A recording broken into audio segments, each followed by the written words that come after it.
वासुदेवा चरणी दाट विठ्ठला पंढरीचा पाटला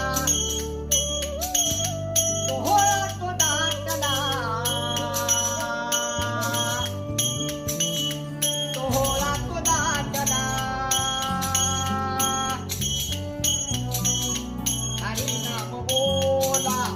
वासुदेव आला हरी नाम बोला बोला हरी नाम बोला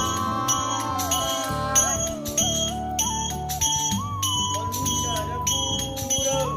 आवडीचं गाव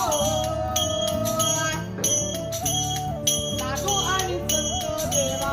घेता तुझे नाव हरिओम चला पांडुरंगा समाधानी शांतता हरिनाम असं धर्म